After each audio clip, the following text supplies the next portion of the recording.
পূর্বের ভিডিও টিউটোরিয়ালে আমি সুডো ক্লাস নিয়ে আলোচনা করেছিলাম। এই ভিডিও টিউটোরিয়ালে আমি সিএসএস এর সুডো এলিমেন্ট সম্পর্কে আলোচনা করব। তো প্রথমে জেনে নিব সুডো এলিমেন্ট কি। আমরা HTML এর মধ্যে এবং CSS এর মধ্যে যে এলিমেন্টগুলো ব্যবহার করি, আমরা সেই এলিমেন্টের সাথে যদি অতিরিক্ত বা এক্সট্রা কিছু অ্যাড করতে চাই, সেই এক্সট্রা জিনিস ব্যবহার করাকে বলা হয় সুডো এলিমেন্ট। অর্থাৎ কোনো একটা নির্দিষ্ট এলিমেন্টের একটা নির্দিষ্ট অংশে আমরা একটা এক্সট্রা কিছু অ্যাড করতে চাচ্ছি, এক্সট্রা যে কোনো এলিমেন্ট অ্যাড করতে চাচ্ছি, সেটাই হচ্ছে সুডো এলিমেন্ট। তো সুডো ক্লাসের ক্ষেত্রে আমরা কি করেছি, সিলেক্টর দিয়ে একটা কলন এবং সুডো ক্লাসের নামটা ব্যবহার করেছি এবং প্রপার্টি ব্যবহার করেছি। বাট এখানে শুধুমাত্র একটু পরিবর্তন হচ্ছে, সেটা হচ্ছে সুডো ক্লাসে আমরা একটা কলন ব্যবহার করেছি আর সুডো এলিমেন্টের মধ্যে দুইটা কলন ব্যবহার করব। আর সুডো ক্লাসের জায়গায় শুধুমাত্র আমরা সুডো এলিমেন্টগুলো ব্যবহার করব। তো এখানে একটা সুডো এলিমেন্ট হচ্ছে ফার্স্ট লাইন। তো ফার্স্ট লাইন এই সুডো এলিমেন্টের সাহায্যে আমরা এই যে নিচে দেখতে পাচ্ছেন অনেকগুলো প্রপার্টি, এই প্রপার্টিগুলো আমরা ব্যবহার করতে পারি। তো আমি এখান থেকে কয়েকটা প্রপার্টি আপনাদেরকে ব্যবহার করে দেখাবো, বাকিগুলো আপনারা ভিডিওটি পজ করে দেখে নেবেন এবং প্রয়োজনে খাতায় লিখে পরবর্তীতে আপনারা প্র্যাকটিস করবেন। ফার্স্ট লেটার, সিমিলারলি ফার্স্ট লেটারের ক্ষেত্রেও অনেকগুলো প্রপার্টির ব্যবহার রয়েছে। তো এখান থেকে আমি যেগুলো বেশি ব্যবহৃত হয় সেই প্রপার্টিগুলো আমি দেখানোর চেষ্টা করব, আপনারা বাকিগুলো নিজেরা প্র্যাকটিস করবেন। তো আরো দুইটা বেশি ব্যবহৃত প্রপার্টি রয়েছে, একটা হচ্ছে বিফোর সুডো এলিমেন্ট আর একটা হচ্ছে আফটার সুডো এলিমেন্ট। তো এখন আমি সেই প্রপার্টিগুলোর ব্যবহার দেখব। ওকে, তো সেজন্য আমি আমার কোড এডিটর ওপেন করে নিয়েছি এবং ব্রাউজারটাও ওপেন করে নিয়েছি। তো আমার পূর্বের ভিডিও টিউটোরিয়ালের কোডগুলো আমি এখান থেকে ডিলিট করে দিচ্ছি। তো সেভ করে রিলোড করছি, তাহলে দেখুন কোনো আউটপুট দেখা যাচ্ছে না। তো আমি এটা বেসিক সিনট্যাক্স রেডি করে নিব। তো রেডি করার পর আমি এখানে সুডো ক্লাস ব্যবহার করব। তো ধরুন আমি যে কোনো একটা এলিমেন্ট আমি এখানে লিখব, যেমন ধরুন প্যারাগ্রাফ ট্যাগ দ্বারা কিছু লিখব। তো আমি এখান থেকে কিছু জিনিস কপি করে নিয়ে আসব। যেমন ধরুন এখানে বলা হয়েছে যে হোয়াট ইজ সুডো ক্লাস, তো আমি এখানে পেস্ট করে দিলাম। তো আমি এখানে যে কাজটা করব সেটা হচ্ছে আমরা সুডো এলিমেন্ট ব্যবহার করব। কার সাহায্যে ব্যবহার করব? প্যারাগ্রাফ ট্যাগের সাহায্যে ব্যবহার করব। অর্থাৎ এই যে এলিমেন্টগুলো ব্যবহার করছি সেগুলো একটা নির্দিষ্ট অংশে একটা বিশেষ এলিমেন্ট ব্যবহার করব। তো সেই জন্য আমি যে কাজটা করব, আমি স্টাইল ট্যাগ ব্যবহার করব। তো স্টাইল ট্যাগের মাধ্যমে আমি প্যারাগ্রাফ ট্যাগকে অ্যাক্সেস করে সুডো এলিমেন্ট ব্যবহার করব। তো যেহেতু সুডো এলিমেন্ট ব্যবহার করব, তাহলে আমরা দুইটা কলন ব্যবহার করব। এরপর আমি চাচ্ছি কি, ফার্স্ট লেটার আর এলটি ফার্স্ট লেটার, অর্থাৎ প্রথম যে লেখাটির লাইনটি আছে তার মধ্যে এই প্রথম ক্যারেক্টারটিকে আমরা অ্যাক্সেস করব। তো প্রথম ক্যারেক্টারটি আমরা চাচ্ছি যে ফন্ট সাইজ, ফন্ট সাইজ দেখতে চাচ্ছি আমি 30 পিক্সেল, রাইট? ওকে, এবং কালার দেখতে চাচ্ছি, সেটির কালার দেখতে চাচ্ছি রেড কালার। তো যদি এখন সেভ করে রিলোড করি, তাহলে দেখুন আমাদের প্রথম যেই ওয়ার্ডটি আছে সেটি 30 পিক্সেল হয়ে গিয়েছে সাইজ, এবং সেটির কালার চেঞ্জ হয়ে গিয়েছে। তো আপনারা এখানে সাইজগুলো চেঞ্জ করে দেখতে পারেন, যেমন আমি 50 পিক্সেল দিয়েছি।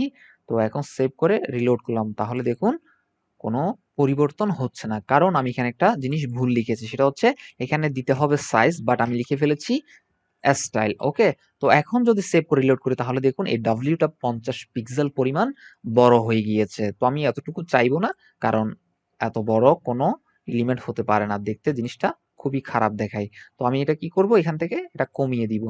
আচ্ছা, তো আমি কমিয়ে দিচ্ছি, ধরুন 30 পিক্সেল করে দিলাম।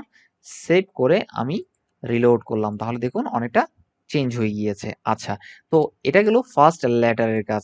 এরপর আমি যেটা করব, আরেকটা সুডো এলিমেন্টের কাজ দেখব, সেটা হচ্ছে ফার্স্ট লাইন। ফার্স্ট লাইন, তো ফার্স্ট লাইন আমরা দেখতে চাচ্ছি যে ফার্স্ট লাইনের কালারগুলো চেঞ্জ হয়ে যাবে, অর্থাৎ ফার্স্ট লাইনের যে এলিমেন্টগুলো আছে বা যে লেখাগুলো আছে সেগুলোর কালারগুলো চেঞ্জ হয়ে যাবে। তো প্রথমে আমরা কালার প্রপার্টি ব্যবহার করব এবং সবগুলোর কালার দেখতে চাচ্ছি আমি গ্রিন কালার। তো সেভ করে আমি রিলোড করলাম, তাহলে দেখুন সবগুলোর কালার গ্রিন হয়ে গেছে। তো এখানে যদি অন্য একটা কালার ইউজ করে, তাহলে জিনিসটা একটু বুঝতে সুবিধা হবে। তো এখানে ধরুন আমি অন্য একটা কালার ইউজ করতে চাচ্ছি, যেমন ধরুন আমি এখান থেকে টমেটো কালার ব্যবহার করব। তো সেভ করে আমি রিলোড করলাম, তাহলে দেখুন টমেটো কালার চলে এসেছে। আচ্ছা, এরপরে আমি যেটা করতে পারি, এই যে ওয়ার্ডগুলো রয়েছে বা ক্যারেক্টারগুলো রয়েছে এগুলোকে আমরা চাইলে চেঞ্জ করতে পারি, অর্থাৎ এটার ভেরিয়েন্ট চেঞ্জ করতে পারি। তো এটার ভেরিয়েন্ট আমরা চেঞ্জ করব স্মল টাইপের অথবা ক্যাপিটাল টাইপের। তো আমি দিতে চাচ্ছি ফন্ট, ধরুন ভ্যারিয়েন্ট। ওকে, ভ্যারিয়েন্ট, ফন্ট ভেরিয়েন্ট আমি দিতে চাচ্ছি। এখানে দেখুন অনেকগুলো অপশন চলে এসেছে, আপনারা চাইলে এখান থেকে সিলেক্ট করতে পারেন। তো আমি চাচ্ছি স্মল ক্যাপস। তো এটা যদি সেভ করে এখন রিলোড করে তাহলে দেখুন সবগুলো ক্যাপিটাল লেটারে হয়ে গিয়েছে, অর্থাৎ স্মল ক্যাপস অর্থাৎ ক্যাপিটাল লেটারে এখানে হয়ে গিয়েছে। তো আমি একটু জুম করে দিলাম, তাহলে দেখুন সবগুলো ক্যাপিটাল লেটার হয়ে গিয়েছে। তো এটা ছিল ফার্স্ট লেটার এবং ফার্স্ট লাইনের কাজ। তো এখানে চাইলে আপনারা ব্যাকগ্রাউন্ড কালারও ব্যবহার করতে পারেন। ব্যাকগ্রাউন্ড কালার আমি দিতে চাচ্ছি ইয়েলো কালার। সেভ করে আমি যদি এখন রিলোড করি তাহলে দেখুন সেই লাইনটার ব্যাকগ্রাউন্ড কালারও চেঞ্জ হয়ে গিয়েছে। এরপরে আমি আরেকটা প্রপার্টির ব্যবহার দেখাবো, সেটা হচ্ছে আফটার এবং বিফোর।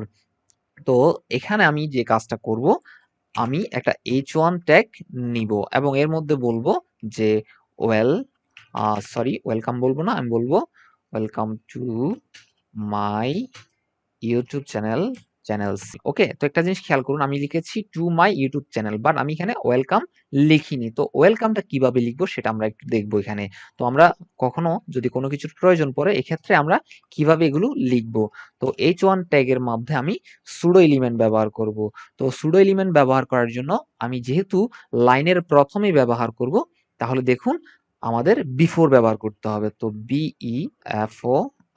তো আমি যে চাচ্ছি H1 ট্যাগের মধ্যে যে এলিমেন্ট গুলো আছে তার প্রথমে একদম সর্বপ্রথমে আমি একটা নতুন এলিমেন্ট ব্যবহার করব। তো এখানে যে এলিমেন্ট আমি ব্যবহার করব সেটা আমি দিব এখানে কন্টেন্ট হিসেবে। তো আমি কন্টেন্ট লিখেছি, এর মধ্যে আমি যেহেতু টেক্সট দিব তাহলে আমাকে বলতে হবে যে এখানে ইনভার্টেড কমার মধ্যে সেই টেক্সটটা দিতে হবে। তো আমি যে চাচ্ছি ওয়েলকাম। ওকে, তো একটু স্পেস দিব, না হলে কিন্তু এখানে স্পেস দেখাবে না। তো যদি এখন সেভ করে আমি রিলোড করি তাহলে দেখুন welcome to my YouTube channel. হ্যাঁ, তো এখান থেকে যদি আমি এই এলিমেন্টটা এখান থেকে কাট করে দিই তাহলে এখন যদি সেভ করে রিলোড করি তাহলে দেখুন ওয়েলকামটা দেখাবে না। তো এই ক্ষেত্রে আমরা যে কাজটা করতে পারি, প্রথমে একটা এলিমেন্ট ব্যবহার করার জন্য আমরা কন্টেন্ট ব্যবহার করতে পারি। আচ্ছা, তো দেখতে পাচ্ছেন welcome to my YouTube channel. এরপরে চাচ্ছি আমি কি একদম লাস্টে গিয়ে থ্যাঙ্কস জানাবো। তো থ্যাঙ্কস জানানোর জন্য যেহেতু আমরা H1 ট্যাগকে ব্যবহার করব, H1 ট্যাগ, এরপরে সুডো এলিমেন্ট এবং বললাম কি আমি একদম লাস্টে গিয়ে কাজটা করব AFTER আফটার। ওকে, তো আফটার প্রপার্টির মাধ্যমে আমি একদম লাস্টে গিয়ে কি করব, থ্যাঙ্কস জানাবো।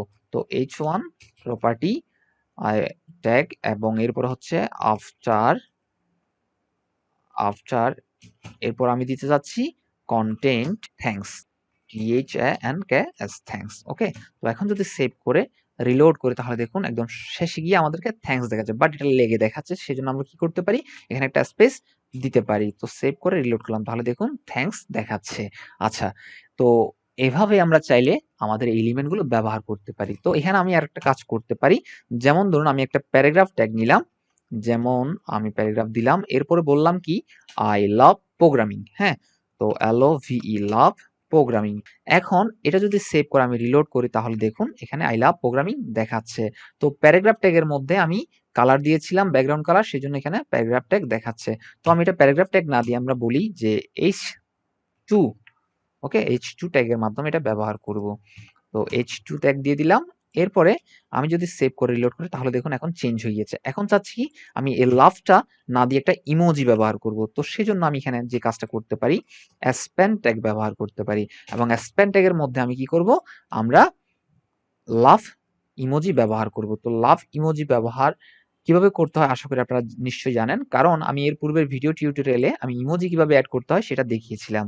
তো আমি ইমোজিপিডিয়াতে চলে গেলাম, তো এখান থেকে গিয়ে আমি একটা লাভ কপি করে নিব। তো এখানে দেখতে পাচ্ছেন আমি একটা লাভ দেখতে পাচ্ছি, এটা আমি কপি করলাম এবং আমি আমার ওয়েব পেজের এই যে এখানে স্প্যান ট্যাগের মধ্যে সেটা ব্যবহার করব, বাট আমি এটা ব্যবহার করতে চাচ্ছি সুডো এলিমেন্টের সাহায্যে। আপনারা চাইলে এখানেও পেস্ট করে দিতে পারেন, বাট আমি চাচ্ছি সুডো এলিমেন্টের সাহায্যে ব্যবহার করব। তো আমি চাচ্ছি শুধুমাত্র স্প্যান ট্যাগের মধ্যেই দেখাবে, স্প্যান ট্যাগ ব্যবহার করব, স্প্যান ট্যাগ।